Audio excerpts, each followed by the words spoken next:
দক্ষিণ পূর্ব এশিয়ার দেশগুলোর জোট আসিয়ানের শীর্ষ সম্মেলনে যোগ দিতে ওয়াশিংটন ছেড়েছেন মার্কিন প্রেসিডেন্ট ডোনাল্ড ট্রাম্প। ৫ দিনের এই সফরে তিনি জাপান, মালয়েশিয়া ও দক্ষিণ কোরিয়া ভ্রমণ করবেন। এ সময় তিনি সাক্ষাৎ করবেন চীনের প্রেসিডেন্ট শি জিনপিংয়ের সঙ্গে। গত জানুয়ারিতে মার্কিন প্রেসিডেন্ট হিসেবে ট্রাম্প ক্ষমতা গ্রহণের পর বিশ্বের অর্থনৈতিক পরাশক্তি চীনের সঙ্গে শুল্ক বিবাদে জড়িয়ে পড়েন। তবে এতে বেইজিংকে বাগে আনতে পারেনি ওয়াশিংটন। শেষ পর্যন্ত বাধ্য হয়ে শি জিনপিংয়ের সঙ্গে সাক্ষাতের পথ বেছে নিয়েছেন ট্রাম্প। তিনি বলেন, চীনা প্রেসিডেন্টের সঙ্গে আলোচনা ফলপ্রসূ হবে এবং ১ নভেম্বর থেকে বেইজিংয়ের ওপর কার্যকর হতে যাওয়া ১০০% শুল্ক আরোপ বাতিলে একটি চুক্তিতে রাজি হবে চীন। স্কিন শুষ্ক রুক্ষ হয়ে যাবে বলে কি বাইরে যাবে না? জাস্ট 1 2 3 4 করো, স্কিনটাকে রিভাইভ করো।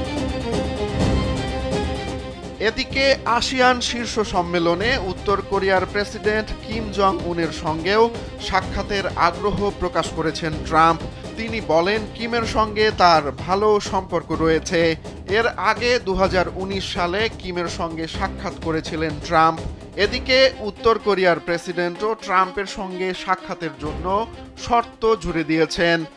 তিনি বলেন, ওয়াশিংটন যদি পিয়ংইয়ংয়ের পারমাণবিক অস্ত্রাগার বাতিলের দাবি প্রত্যাখ্যান করে তাহলেই তিনি ট্রাম্পের সঙ্গে সাক্ষাৎ করবেন। দক্ষিণ কোরিয়ার একত্রীকরণ মন্ত্রীও ট্রাম্প ও কিমের মধ্যে সাক্ষাতের কথা জানিয়েছেন। তিনি বলেন, এই দুই নেতার মধ্যে সাক্ষাতের জোর সম্ভাবনা রয়েছে।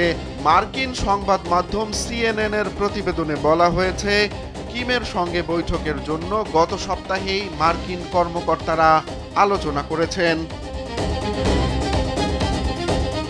ট্রাম্প তার ৫ দিনের সফরে প্রথমেই যাবেন মালয়েশিয়াতে। সেখানে তিনি রোববার আসিয়ান সম্মেলনে যোগ দেবেন। পরবর্তীতে মালয়েশিয়ার সঙ্গে একটি বাণিজ্য চুক্তি করবেন। পাশাপাশি থাইল্যান্ড ও কম্বোডিয়ার মধ্যে অনুষ্ঠিত শান্তি চুক্তি অনুষ্ঠানেও উপস্থিত থাকবেন ট্রাম্প। রোমান্স তালুকদার, কালবেলা।